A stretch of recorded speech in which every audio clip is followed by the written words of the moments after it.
All right, so you have now hopefully finished Exposure Triangle, and you are moving on to the next project, which is My Miniature World. So just as a reminder, make sure that you guys are keeping on top of stuff and submitting stuff through Schoology. Okay, that's how I grade your stuff. And so if you're not putting stuff up in Schoology, then I can't see it, which means I can't grade it. Remember, all you really have to do is submit a link to your website, and then I'm going to go into your websites, hopefully in the next couple days, and get everything up to date, and we'll go from there. Okay, so the last thing you guys did was the exposure triangle, and next we're going to take the ideas that we used an exposure triangle, thinking about depth of field, right? So that kind of like portrait mode, making some things blurry and other things in focus, using the aperture. And we are going to apply it in this little project we call Miniature World. Okay, so I'm going to click on that.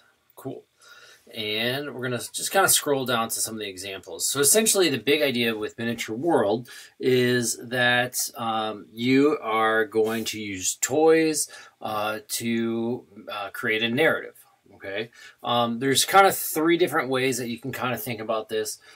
You can take the toys in miniatures and recreate like a scene from like a movie. This is actually a movie from or a scene from the movie The Birds. You could also take another way to kind of think about it is to take characters, like these folks from Star Wars, and make them do stuff that would be kind of out of the ordinary, or just kind of funny, essentially. So we have some Star Wars here, right? So Chewbacca feeding a squirrel looks like an almond. We have a couple guys, decorating the Christmas tree, right? So taking what, these people out of character, like what do they do when they're not, saving their or taking down the Empire, right? But you can also make it, all this really is the same kind of toy, except there's probably, they're in the sand and they threw a rock behind it and made kind of an explosion in the sand, right? So there's lots of different things we can do. Right, so, a couple more characters kind of doing stuff out of the ordinary. What do we, think about the movie Toy Story, right? Like, what do they do when we're not around?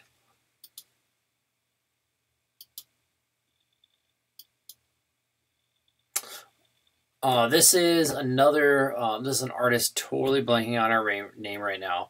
But looking at some of her work, what she does, she actually looks at the idea of feminism and, takes Barbie, this very like iconic female role who is this very fake plastic, strangely proportioned woman, and kind of puts her in this kind of like power dynamic, power role kind of thing. As you can see, she's actually cooking Ken's head on the barbecue.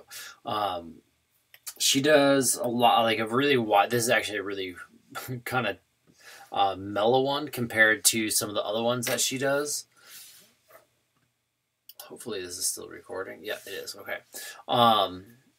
But yeah, so you can, check it out. You can probably find her stuff pretty easily online. All right, so you can recreate, it's like I said, a movie scene, but you can also create like a work of art that's been made. All right, you can recreate a scene from history. Okay. Another thing that's kind of fun, and I've seen a lot of people do, is actually take everyday objects and kind of, juxtapose the two. And so you kind of have this tiny little character in using, large size, normal, like bottle caps or office supplies or shoestrings, and create a story. I think one of the biggest problems people have with this project is trying to play and have fun and create. If I asked you to do this when you were 3, you probably would have had, 3 to 5 years old, you probably would have had no problems doing this. But now that you're getting older, you're like, ugh, playing's lame, right? So just kind of have fun, play with it, try to think really creatively, and just, you know, have fun with it. Some of the things that we are, don't worry about the rules for outside, because you're not going outside. Some of the things we're kind of looking at for this project, you're actually going to submit 3 photos. We are going to be looking at foreground, middle ground, and background. So with this here, you can kind of see we have the foreground, the thing that's in the front, that's in focus, where the middle ground, which is these two, and the background is actually blurry, right? So the foreground's in focus. Foreground, middle ground, background, okay? In the second photo, the foreground's blurry, the middle ground's in focus, and the background's blurry, okay?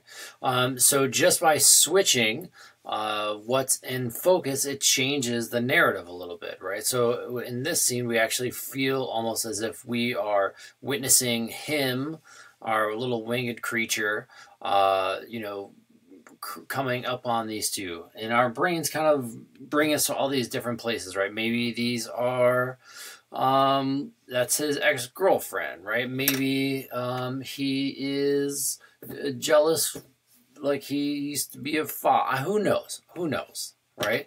But just by changing what we focus on actually changes how we potentially interpret the story, right? And then this one, honestly, not that great of an example, but foreground's blurry, middle ground's blurry, but the background is in focus, okay? So like I said, you're actually going to submit 3 photos with this project: the foreground, middle ground, and background. You can shoot them all from the same angle, the exact same scene, same setup. That's fine. Honestly, if you do that, your highest grade is probably going to be a 3 that you can get out of this. If you know, change angles, you know, change the scene, you know, think about this as the beginning, the middle, the end, right? You know, you're playing, you're telling me something. It's a narrative. It's a story. You know, by moving around, you can kind of help progress that scene as well. And yeah, so I think that kind of helps a little bit too. So going a little bit further, kind of mixing things up and kind of showing us like that actual story instead of just staying in one position for all 3 photos, that'll actually get you up to probably a 4 for this project. Some of the other stuff that I'm really kind of looking for are, you know, lighting. You know, think about color correction, thinking about the story. You know, are you showing me foreground, middle ground, background, right? So you can see that project turned on time, 3 of your best images. You're showing me foreground, middle ground, background, so that's going to be 10%. Creativity, right? Think about, you know, playing, having fun with that. That's 20%. Lighting, you know, is it well lit? Are you using light to kind of help tell the story? Did you spend, that's about 10%. Did you spend time actually color correcting? What about cropping? Focus, it's very easy to tell which is foreground, middle ground, background, and then don't worry about the contact sheet. Don't worry about that one. Okay. One of the things, kind of a good tip for this, is using your iPhone. If you're going to use your iPhone, is that actually does a really, or if you use your phone in general, if it's an iPhone or Samsung, whatever, it actually does a really good job of using a really low numbered aperture, because that's the lens that it comes with. And so you can create a very blurry background and actually zoom in and focus on something pretty easily, pretty quickly, and it works out usually really nicely. You know, you can actually, and then also think about like where your lens is on your phone. You know, try flipping your phone upside down, and, you know, so the lens is really low to the table or the ground or any of that kind of stuff. And that actually does a pretty good job too. Some things to kind of think about as well. Some tips and tricks, you know, look around the room, try to find some fun and interesting different things. You know, and there's a log in there. There are some weird little cages things. You know, I showed you guys, I think the other day, the white, there's like a light box in there. You also have these computers. I've actually seen people do really cool, kind of fun stuff where they set up their little toys essentially like on a stage, and then or like on a little platform or a box or something like that. Then they actually use the computer actually for their background, and so you could have outer space. You could have the woods, any of that kind of stuff, right? So there's a really wide range of different things you can do.